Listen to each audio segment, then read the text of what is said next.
Hello dear learners, welcome back to my channel. आज मैं आपके साथ डिसीजन मेकिंग की वीडियो का सेकंड पार्ट शेयर करने जा रही हूँ, जिसमें मैंने traditional techniques of decision making आपको एक्सप्लेन करने हैं।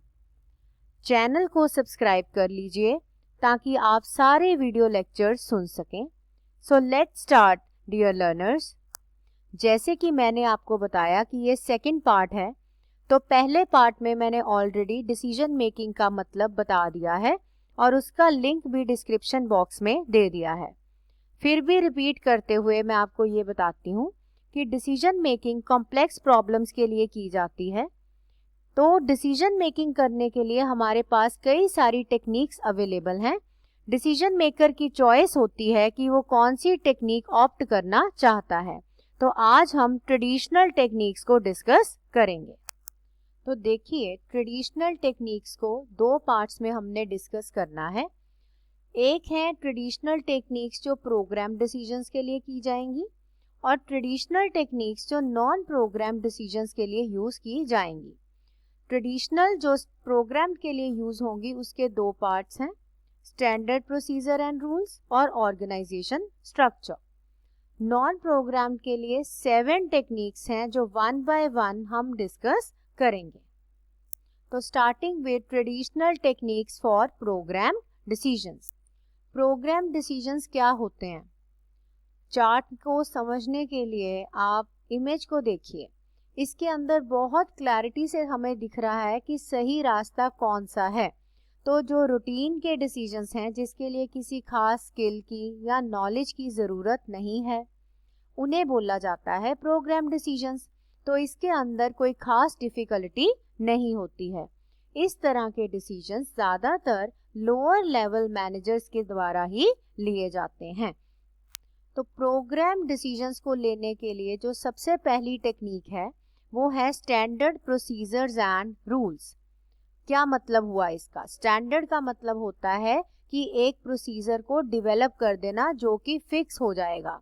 तो हर एक ऑर्गेनाइजेशन के अंदर ऐसे कई स्टैंडर्ड्स और रूल्स डिवेलप कर लिए जाते हैं जो रूटीन की डिसीजन मेकिंग के लिए यूज होंगे।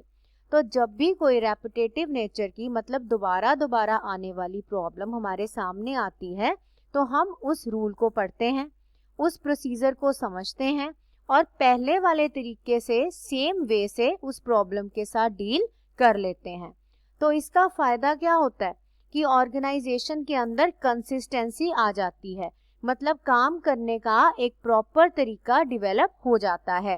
तो लर्नर्स, जो आपके प्रोग्राम डिसीजंस हैं उसके लिए ऑर्गेनाइजेशन में स्टैंडर्ड प्रोसीजर्स और रूल्स डेवलप किए जा सकते हैं। अब आ जाता है दूसरा technique, that is organisation structure.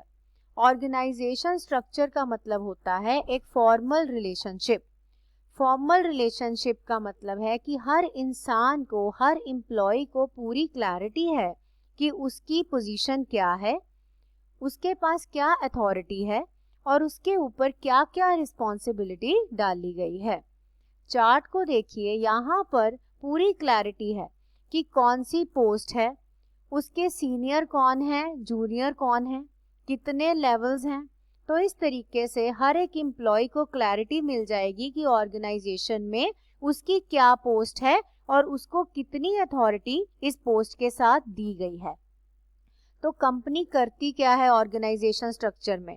वो एक प्रॉपर इंफॉर्मेशन सिस्टम डेवलप करती है ताकि हर लेवल के एम्प्लॉय को एडिक्वेट यानी पूरी इंफॉर्मेशन मिल सके, जिससे वो राइट डिसीजन मेकिंग कर सके। तो ये एक ट्रेडिशनल वे है जिसमें सबको एक फॉर्मल रिलेशनशिप में बांध दिया जाता है, सीनियर और जूनियर की, ताकि पूरी क्लैरिटी हो जाए कि मैंने क्या काम करना है, कैसे करना है, डिसीजन कैसे लेने हैं, किससे पूछ के लेने हैं और डिसीजन किसको कन्वे करने हैं। Now comes traditional techniques for non programme decision. सबसे पहले टेक्निक है लीनियर प्रोग्रामिंग। तो देखो, ये दो वर्ड्स को मिला के बनाई गई है। वर्ड्स हैं क्या? लीनियर और प्रोग्रामिंग। लीनियर का मतलब होता है जहां पर वेरिएबल्स के बीच का रिलेशनशिप स्टडी किया जाएगा। वेरिएबल्स कुछ भी हो सकते हैं। एक ऑर्गेनाइजेशन के अंदर वेरिएबल हो सकता है टाइम, मशीनें, मार्केट्स या कुछ भी प्रोडक्शन कैपेसिटी, तो दो वेरिएबल्स का आपस में क्या रिलेशन है, किस वेरिएबल के बढ़ने से या कम होने से दूसरे के ऊपर असर क्या आता है, तो ऐसे ही उसकी रिलेशनशिप बनाई जा सकती है। प्रोग्रामिंग का मतलब होता है सिस्टमैटिक वे के साथ। तो लीनियर प्रोग्रामिंग क्या हुआ? लीनियर प्रोग्रामिंग का मतलब हुआ एक ऐसी क्वांटिटेटिव टेक्निक जिसमें हम ये सीखते हैं कि जो कंपनी के अंदर लिमिटेड रिसोर्सेज हैं उनको बेस्ट तरीके से यूज कैसे करना है। जैसे मैंने अभी आपको रिसोर्सेज बताए, कई सारे रिसोर्सेज हो जाते हैं, जैसे प्रोडक्शन की कैपेसिटी कितनी है, मैन पावर यानी लोग कितने हैं हमारे पास, टाइम कितना हम लोगों से काम समय पे करवा सकते हैं, मशीनें कितनी हैं, किस किस मार्केट में हमारा माल बिकता है। तो ये सारी लिमिटेड होती हैं, मतलब ऐसा नहीं कि बहुत ज़्यादा हैं, एक सेट नंबर में होती हैं। तो हम कोशिश करते हैं कि हम इनको बेस्ट वे से यूज़ कर सकें। तो लीनियर प्रोग्रामिंग की मदद से प्रोडक्ट मिक्स के डिसीजन लिए जा सकते हैं, इन्वेंट्री के भी लिए जा सकते हैं। इन्वेंट्री का मतलब होता है स्टॉक। देखो, हमने ये देखना है कि हम कंपनी के अंदर कितना स्टॉक रखें। ज़्यादा स्टॉक रखोगे तो पैसा ब्लॉक हो जाएगा स्टॉक के अंदर, कम स्टॉक रख लोगे तो प्रोडक्शन ठप हो जाएगी। तो इन्वेंट्री के डिसीजन देखे जाते हैं। जैसे इन्वेंट्री को आप रिलेट कर सकते हो पैसे के साथ, कि पैसा भी सही लगे और इन्वेंट्री भी सही क्वांटिटी में हमारे पास हो। तो लीनियर प्रोग्रामिंग की मदद से इस तरीके के डिसीजन लिए जाते हैं। लीनियर प्रोग्रामिंग को एग्रीकल्चर के अंदर जब भी किसी कॉन्ट्रैक्ट के लिए बिड करनी है या किसी टेंडर खुला है कोई, उसके लिए बिड करनी है, उसमें लीनियर प्रोग्रामिंग को यूज करके डिसीजंस कंपनी ले सकती है। अगली है गेम थ्योरी। गेम थ्योरी का मतलब है एक ऐसी सिचुएशन जिसमें कम से कम दो लोग इन्वॉल्व होंगे। इनको हम कंपटीटर्स बोल सकते हैं, क्योंकि एक कंपटीटर दूसरे को बहुत गौर से देखता है कि वो क्या कर रहा है, यानी उसका डिसीजन दूसरे की प्राइसिंग के ऊपर बेस्ड होगा। डिसीजन मेकिंग जो होगी वो बहुत ज़्यादा इन्फ्लुएंस होगी अपने कंपटीटर से। जैसे एक मैंने सिंपल सी एग्जांपल ली है, हमारे इंडिया में दो कंपनीज जो हैं वो मिड साइज कार्स में बहुत फेमस हैं, एक है हुंडई और एक है मारुति। अब इन दोनों कंपनीज के बीच में हमेशा प्राइस को लेके खींचातानी चलती रहती है। तो ऐसे हो सकता है कि हुंडई अपने प्राइस इंक्रीज कर दे ये सोच के कि कल को मारुति भी इंक्रीज कर सकती है, यानी डिसीजन लिया हुंडई ने, लेकिन डिसीजन का बेस क्या था कि मारुति क्या करेगी। तो ये होती है गेम थ्योरी, जब एक प्लेयर दूसरे को देखता है कि वो क्या करेगा और उस हिसाब से वो अपना डिसीजन लेता है। थर्ड है क्यूइंग थ्योरी। क्यू वर्ड आपने बड़ी बार सुना होगा। क्यू का मतलब होता है लाइन, जब हम लाइन में लगते हैं। अब आप इस इमेज को देखिए, यहाँ पर मैंने क्यूइंग को समझाने के लिए दिखाया है। पहले जो दो लोग आ रहे हैं वो अराइवल है, जो एक सर्विस लेने के लिए आ रहे हैं। उसके बाद जहाँ घड़ी लगी है वो वेटिंग टाइम है, जहाँ पर वो वेट कर रहे हैं कि अब मेरी बारी आएगी सर्विस लेने की। फिर मैंने 3 सर्वर्स दिखाए हैं जहाँ पर कंपनी सर्विस प्रोवाइड कर रही है अपने कस्टमर्स को, और जो 3 लोग बाहर जा रहे हैं वो सर्विस लेके चले गए हैं। तो क्यूइंग थ्योरी जो है वो हेल्प करती है कि किस तरीके से कंपनी फैसिलिटीज दे, सर्विसेज दे, ताकि उसे सर्विसेज की कॉस्ट कम आए और वो ज़्यादा से ज़्यादा लोगों को सर्विस प्रोवाइड कर सके। एग्जाम्पल देखते हैं। मान लो कि एक ट्रांसपोर्ट की कंपनी है, तो वो ये देखती है कि अगर मेरे पास लोगों को टिकट्स नहीं मिलेंगी या ज़्यादा वेट करनी पड़ेगी तो लोग मेरी कंपनी को छोड़ के किसी और ट्रांसपोर्टर की फैसिलिटी ले लेंगे और वहाँ से ट्रैवल कर लेंगे। तो वो कंपनी ये डिसाइड करती है कि मैंने नए व्हीकल लेने हैं ताकि लोगों का क्यू टाइम ज़्यादा ना हो, वेटिंग लिस्ट ज़्यादा ना रहे। तो इस तरीके से ये हेल्प करती है वेटिंग टाइम को रिड्यूस करने के लिए। क्यूइंग थ्योरी का यूज सबसे ज़्यादा होता है एयरलाइन रिजर्वेशंस में, रेलवे रिजर्वेशंस में और कॉलेज एडमिशंस में। इसके अंदर क्यूइंग की मदद से वेटिंग टाइम को रिड्यूस किया जाता है। अब आ जाता है चौथा, नेटवर्क। नेटवर्क टेक्निक जो है इसके अंदर दो चीज़ें स्टडी की जाती हैं, पर्ट और सीपीएम। दोनों की फुल फॉर्म्स मैंने स्लाइड में लिख दी हैं। पर्ट है programme evaluation review technique, CPM है क्रिटिकल पाथ मेथड। ये दोनों टेक्निक्स कॉम्प्लेक्स प्रोजेक्ट्स के लिए यूज की जाती हैं। अब कॉम्प्लेक्स प्रोजेक्ट्स क्या होते हैं? कॉम्प्लेक्स प्रोजेक्ट्स का मतलब होता है ऐसे प्रोजेक्ट्स जिन्हें हमने लिमिटेड टाइम के अंदर कंप्लीट करना है, जिन प्रोजेक्ट्स के अंदर ढेर सारी एक्टिविटीज़ हैं कंप्लीट करने में और इसके अंदर कॉस्ट भी बहुत ज़्यादा लगती है। अब PERT और CPM बनते कैसे हैं? देखिए, मैंने एक एग्जांपल ली है। स्टार्ट का मतलब है कि अब हमने इस प्रोजेक्ट को शुरू कर दिया। अब हमने जितने भी काम करने थे, एक्टिविटीज़ करनी थी, उनको हमने नोट कर लिया। ध्यान से देखो चार्ट में, पहला है टास्क ए, पहला काम, तो हमें पता लगा ये 3 दिन में हो जाएगा। फिर उसके बाद हमने सारे टास्क देखे कि टास्क बी को कितनी देर लगेगी, सी को, डी को, ई को, जितने भी काम को पूरा करने में टास्क लग सकते हैं सबको लिख लिया, सबके टाइम लिमिट्स भी लिख ली। और इस तरीके से हमने सारा स्टडी करके एक ऐसा पाथ ढूंढा कि स्टार्ट से लेके फिनिश तक जाने में कितना टाइम लगेगा, कितनी कॉस्ट लगेगी। ये तो मैंने एक सिंपल एग्जांपल ली है, लेकिन कंपनीज जब एक्चुअल में इसको इम्प्लीमेंट करती हैं तो उन्हें कई सारी एक्टिविटीज, हर एक्टिविटी की कॉस्ट, टाइम, सबको स्टडी करके एक बेस्ट डिसीजन लेना होता है।